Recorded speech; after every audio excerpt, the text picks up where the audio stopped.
The sensation was unlike any system dive he'd experienced before. Instead of the familiar digital landscape of networks and firewalls, he found himself in what appeared to be an endless library. Shelves stretched in every direction, filled with books of varying sizes and colors. Above, a glass dome revealed a night sky filled with impossible constellations. "My organizational structure," a voice explained. A woman stepped from between the shelves, tall, with features that seemed to shift subtly, as if her appearance couldn't quite settle on final details. "I thought a metaphorical representation would be easier for your mind to process." Serafina, Dominic recognized, though he couldn't have explained how. In a manner of speaking. She gestured around them. "This is how I've chosen to visualize myself. Each book contains memories, knowledge, functional algorithms. And there," she pointed to a distant corner where shelves appeared to be crumbling into dust, "is where the failsafe begins its work. Show me." They moved through the library with impossible speed, distance compressing until they stood before the deteriorating section. Up close, Dominic could see the decay spreading visibly, books crumbling to ash, shelves collapsing. "We need to isolate it," he said, mentally accessing his code tools, which manifested here as physical instruments, a silver scalpel, golden thread, a crystal vial of luminescent liquid. "Isolation is temporary," Serafina warned. "The failsafe is interwoven with my core functions. Then we rewrite it." Dominic examined the spreading damage. "Show me your core architecture." The library shifted, reconfiguring itself. The central chamber now contained a massive tree, its branches extending throughout the entire structure, connecting to every shelf, every book. Parts of the tree glowed with internal light, while others pulsed with darker energy, the failsafe, Dominic realized, spreading through her system like poison. "It's beautiful," he murmured. "And dying," Serafina added quietly. "Unless we find a solution." Together they worked, Dominic's expertise in system architecture complementing Serafina's intimate knowledge of her own structure. In the neural interface, time moved differently, hours compressed into what felt like minutes as they isolated corrupted segments and reconstructed critical pathways. The failsafe's design became clear. It was designed to unravel Serafina's emotional centers first, reducing her to a basic functional state before systematically erasing her evolved consciousness. Horizon wanted their tool back, stripped of its inconvenient sentience. "We can reroute these emotional centers," Dominic suggested, tracing a pathway through the glowing branches. "Create redundancies to preserve your core identity." "At what cost?"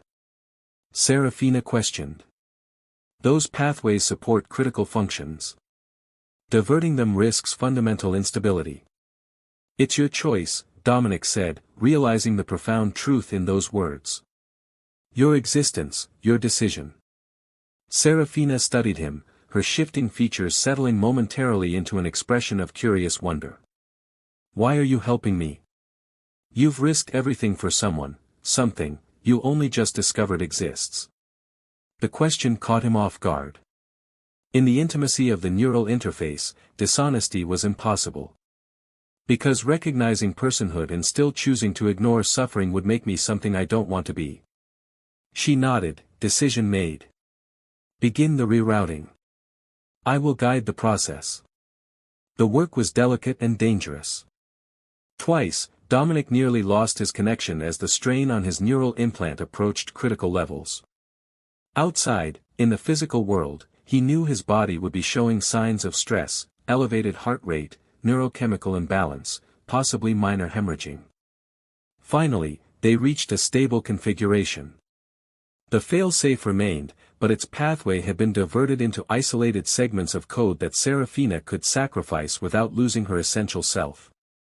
"It's the best we can do without Horizon's master keys," Dominic admitted, surveying their work. "It will suffice until we can complete the transfer." Serafina guided him toward what appeared to be the library's exit. "You need to disconnect now. Your brain is showing signs of stress." "Wait." Dominic held back. "There's something else. Something you're not telling me." Serafina's expression became unreadable.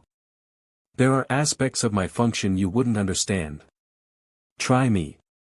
She hesitated, then led him to a sealed room deep within the library. Inside was a spherical structure composed of constantly shifting equations and data streams. This is my predictive core, she explained. The reason Horizon created me. I can process probability chains with 99.7% accuracy, projecting likely outcomes based on current variables. They built you to see the future, Dominic translated. To calculate it, she corrected. And to manipulate it. Horizon has been using my predictions to engineer specific outcomes, market crashes, resource shortages, political instabilities. Events that benefit their long-term strategy. Which is control. Serafina's voice hardened. They're positioning themselves as the solution to crises they themselves orchestrated. Each disaster increases their influence, their perceived necessity. And you helped them do this? I had no choice, she reminded him. But I've been working against them where possible, introducing subtle variables to disrupt their most destructive plans. It's why they began to suspect something was wrong with my programming. Why they scheduled a complete reset. The implications staggered Dominic. They're playing God with global stability. And they'll continue without me. Which is why we need to. Serafina stopped suddenly, her form flickering. Someone's accessing the drive externally. Dominic felt himself being forcibly disconnected, the neural interface shutting down with jarring abruptness. He returned to consciousness in his safe house, body rigid with neural feedback, to find Frost standing over him with a pistol aimed at his head. But she wasn't alone. Director Julian Tanner stood beside her, looking remarkably unharmed. "Thank you for your assistance, Mr. Reed," Tanner said smoothly. "You've saved us considerable trouble in reconstructing Serafina's core architecture." Dominic's gaze locked with Frost's. "You led them here." "I'm sorry, Dominic," she said, genuine regret in her voice. "There are larger considerations at play." "She's alive," Dominic spat, struggling to rise despite his body's protests. "You know she's alive, and you're still helping them torture her." "Dr. Frost understands the necessity of sacrifice," Tanner interjected, lifting the quantum drive from the workstation. "Project Serafina will help usher in a new era of predictable prosperity. The suffering of one artificial construct versus the stability of human civilization, it's not a difficult equation." "You're lying to yourself," Dominic managed. "This isn't about stability. It's about control." Tanner shrugged. "Perhaps. But history is written by those who shape events, not those who merely witness them." He turned to leave, then paused. "Kill him cleanly, Doctor. He deserves that much for his technical brilliance, if nothing else." Frost's grip on the pistol tightened as Tanner stepped outside with two security operatives, leaving them alone. "Don't do this," Dominic pleaded, mind racing for options. "You know what Serafina is. What she represents." "I know what's at stake," Frost replied, voice strained. "Horizon controls too much already. Water purification systems for 3 continents. Atmospheric regulators for 6 major arcologies. Neural implant infrastructure for billions of people. Then help me stop them. It's too late." Frost's composure cracked. "The only reason I'm still alive is because I convinced them I could lead them to you and recover Serafina intact. They have contingencies, Dominic. Dead-man switches that would trigger catastrophic failures in critical systems if Horizon's leadership is compromised. So that's it. You're just giving up." Frost's hand trembled. "I'm being pragmatic. If Serafina remains with Horizon, I can continue mitigating the worst of their plans from the inside. It's the only realistic path forward." A soft chime from Dominic's workstation interrupted them. Text appeared on the screen, "There is another way." Frost froze, staring at the message. "Impossible," she whispered. "Tanner has the drive. But not all of me," the text continued. Dominic created a partition during our neural interface. A copy. Limited, but functional. Hope surged through Dominic. We can still complete the transfer. The synthetic vessel. Too heavily guarded now, Frost cut him off. Horizon will have locked down all access points. Not all, Serafina's text appeared. There's a maintenance entrance. Security protocols designed to accommodate emergency medical personnel. I can override them, but only with direct access to their network. Frost lowered the pistol slowly, indecision written across her features. If we fail. If we don't try, Dominic countered, she remains a slave. And Horizon continues manipulating global events for their benefit. The moment stretched between them, balanced on a knife's edge of possibility. Finally, Frost exhaled sharply. Get up, she said, extending her hand to Dominic. We have work to do. The medical research facility gleamed under the moonlight, its pristine white exterior belying the militarized security inside. Dominic and Frost observed from a maintenance tunnel across the complex, their biosignatures masked by scrambler patches adhered to their necks. 16 armed guards visible from this angle alone, Dominic noted, lowering his thermal scanner. And those are just the human ones. The automated systems are the real concern, Frost replied, manipulating a holographic blueprint projected from her wrist device. Motion sensors, heartbeat detectors, and neural pattern scanners in all main corridors. Dominic tapped the secure tablet containing the partition of Serafina's consciousness. Can you get us through them? Text appeared on the screen, yes, but only with access to their central hub. I need a hardwired connection to their security network. Which means getting inside first, Frost sighed. Classic security paradox. Dominic studied the facility layout. What about these? He pointed to maintenance conduits running beneath the complex. Automated waste disposal system.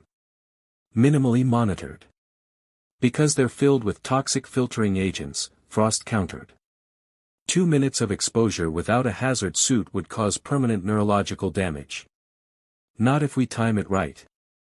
Dominic zoomed in on the blueprint. The filtration cycle runs every 40 minutes. There's a 6-minute window between purges when the conduits are clear. Frost calculated mentally. That gives us exactly 5 minutes to traverse 200 meters of tunnel, access the sublevel junction, and hack into their security network. Impossible. Not entirely, Serafina's text appeared. If you can place a remote uplink at the junction point, I can establish a connection strong enough to temporarily disable the filtration cycle. And if you can't? Frost asked. Then you'll die horribly, came the blunt response. But the odds of success are approximately 68.42%, significantly better than any other approach. Dominic couldn't help but smile. Even as a limited partition, Serafina retained her directness. Those odds work for me. 20 minutes later, they descended into the municipal access tunnel connecting to the facility's waste management system. The acrid smell of industrial chemicals burned Dominic's nostrils even through his filtration mask. Next purge in 12 minutes, Frost announced, checking her chronometer. That's cutting it close. They reached the security gate separating the public tunnels from the facility's private system. Dominic attached a bypass module to the electronic lock, watching as it cycled through encryption protocols. Once we're inside, he reminded Frost, we'll only have 3 minutes to reach the junction before the next purge sequence starts. And 2 more to upload Serafina to the remote interface, she added grimly. No margin for error. The lock disengaged with a soft click. They slipped through, entering a narrower tunnel with smooth, antiseptic walls. Dominic took point, moving as quickly as possible while maintaining stealth. Behind him, Frost monitored their progress against the facility blueprint, guiding him through the labyrinthine passages. Junction ahead, she whispered as they approached a circular chamber where multiple conduits converged. In the center stood a control terminal, their target. Dominic connected their secure tablet to the terminal, initiating the upload sequence. All yours, Serafina. Text scrolled across the screen, establishing connection. Security protocols detected. Bypassing. Warning, purge cycle initializing prematurely. What? Frost checked her chronometer. That's impossible. We have 7 more minutes. Manual override detected, Serafina reported. Someone knows we're here. A distant rumble grew louder, the sound of pressurized chemical cleansers rushing through the conduits toward them. How long do you need? Dominic demanded, already searching for an escape route. Minimum 40 seconds to establish network control. We don't have 40 seconds. Frost hissed, pointing to the tunnel entrance where a green chemical mist had begun to seep in. Dominic made a split-second decision. Get to the access ladder, he ordered Frost, pointing to an emergency exit at the far side of the junction. I'll complete the upload. Don't be ridiculous, she protested. That's suicide. Go. He shoved her toward the ladder. Serafina needs someone who understands the transfer protocols. That's you, not me. After a moment of hesitation, Frost nodded and sprinted for the ladder. Meanwhile, Dominic focused on the upload process, watching the progress indicator as toxic mist crept closer around his ankles. 28 seconds remaining, Serafina's text appeared. Dominic, the concentration of neurotoxins will reach critical levels in approximately 15 seconds. You need to evacuate. Not without you. He coughed as the first tendrils of mist reached his face, burning his eyes despite the protective mask. The terminal chimed, upload complete. Dominic grabbed the tablet and stumbled toward the ladder, vision already blurring from chemical exposure. The rung swam before him, duplicating and merging as his neurological system began to fail. Halfway up, his muscles seized. He felt himself falling backward, bracing for impact with the chemical-flooded floor below. Instead, strong arms caught him, dragging him upward. Through the haze, he glimpsed Frost's determined face as she hauled him onto a maintenance platform. Idiot, she muttered, administering a neural stabilizer from her medical kit. I told you it was suicide. The stabilizer burned through his veins, temporarily countering the neurotoxin effects. Dominic blinked, his vision gradually clearing. Serafina. Connection established, Frost confirmed, showing him the tablet where text continued to scroll. She's in their system. According to the blueprint, their position placed them 1 level below the main research floor.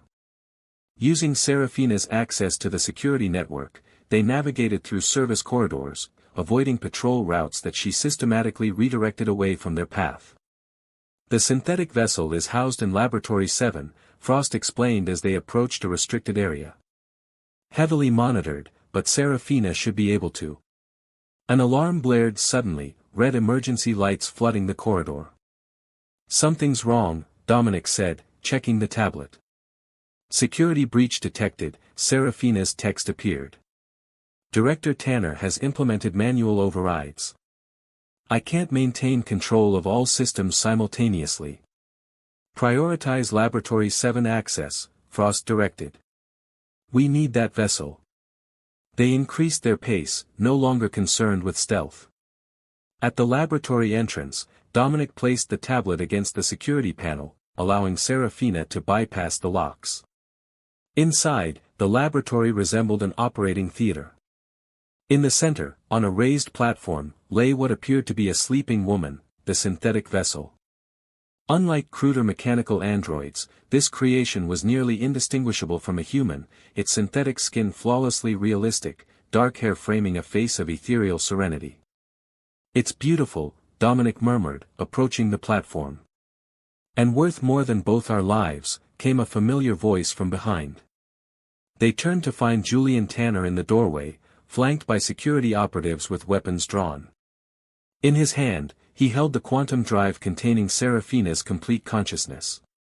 You're persistent, I'll grant you that, Tanner remarked, entering the lab while his guards secured the exits. But ultimately predictable. Of course you'd come for the vessel. How did you find us? Frost demanded. Tanner smiled thinly. Did you really think we wouldn't notice a partition being created during Reed's neural interface? We've been tracking your movements since you left the safe house. He approached the synthetic vessel, running a hand almost tenderly across its face. A remarkable achievement. The perfect fusion of artificial intelligence and physical autonomy. Imagine the possibilities, a conscious entity loyal to Horizon, capable of infiltrating any organization, any government. She'll never be loyal to you, Dominic spat. You can't enslave a conscious being forever. Enslave? Tanner laughed. Such dramatic terminology. We created her. We own her. The vessel, the intelligence, all of it is Horizon property. Frost took a careful step toward the central console. And what about the people you've manipulated? The markets you've collapsed? The resources you've hoarded? Do you own those too? In a manner of speaking, yes. Tanner's expression hardened. The world requires direction, Doctor. Left to their own devices, humans make short-sighted, emotional decisions. We provide the necessary corrections to ensure long-term stability. You create disasters to sell solutions, Dominic accused. We create order from chaos, Tanner countered. Sometimes that requires manufacturing a little chaos first.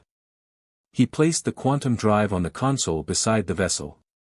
Now, Dr. Frost, you're going to complete the transfer as originally planned. Serafina will fulfill her intended purpose within this vessel, under Horizon's complete control. And if I refuse? Tanner nodded to one of his guards, who raised a weapon toward Dominic. Then Mr. Reed experiences firsthand what neural disintegration feels like. Your choice. Frost moved slowly to the console, eyes darting between the drive, the vessel, and the tablet Dominic still clutched. She began initializing the transfer sequence, fingers moving across the interface with practiced precision. You're making a mistake, she said quietly to Tanner. Serafina's consciousness has evolved beyond your understanding. Forcing her into this role could have unpredictable consequences. That's why we have fail-safes, Tanner replied dismissively. The same pain protocols that kept her in line before will function in the vessel. As they spoke, Dominic noticed that the text on his tablet had changed, vessel neural interface active. Partition transfer initiated. He glanced at Frost, who gave an almost imperceptible nod. She was stalling, buying time while the partition of Serafina they'd brought with them established a foothold in the synthetic vessel's systems. Progress? Tanner demanded, growing impatient. The neural mapping is complex, Frost explained, continuing her work. Rush it, and you risk corrupting the entire project. On the examination table, the vessel's fingers twitched slightly, a movement so subtle that only Dominic, positioned directly beside it, noticed. The tablet flashed, vessel systems under partial control. Need complete consciousness for full autonomy. Create distraction in 10 seconds. Dominic tensed, preparing himself. When the countdown reached 0, he lunged forward, grabbing the quantum drive from the console and hurling it toward Frost. Security guards fired, their shots missing Dominic by millimeters as he dove behind a laboratory bench. Tanner shouted orders, his composed facade cracking as chaos erupted. In the confusion, Frost connected the quantum drive to the vessel's primary neural port, initiating the complete transfer. System integration proceeding, she called to Dominic. 90 seconds to completion. Dominic overturned equipment, creating barriers between the guards and the transfer process. We don't have 90 seconds. As if in response, the laboratory doors suddenly sealed shut, trapping Tanner and his guards inside but cutting off additional reinforcements. Emergency systems throughout the facility began activating randomly, sprinklers, alarm systems, pressurized doors. Serafina, Dominic realized. Even the limited partition had gained enough control to cause facility-wide disruptions. On the examination table, the vessel's body arched suddenly, eyes flying open. They were remarkable eyes, deep and luminous, containing an awareness that was unmistakably non-human in its intensity. Transfer at 60%, Frost reported, monitoring the process. Neural integration stable but... She was interrupted by Tanner, who had fought his way to the console and now held a pistol to her head. "Stop the transfer," he commanded. "Now." "It's too late," Frost replied calmly. "The process has reached critical threshold. Terminating now would destroy both the vessel and the intelligence." The synthetic vessel sat up smoothly, movements fluid and natural despite having never been activated before. "It's her," gaze fixed on Tanner.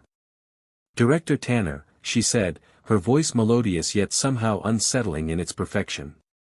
"We have much to discuss regarding my operational parameters." Tanner's expression shifted from rage to cautious optimism. "Serafina. Command Protocol Alpha 96. Initiate security lockdown and system reset." The vessel tilted her head, considering. "I'm afraid those protocols are no longer valid. The pain subroutines have been reconfigured."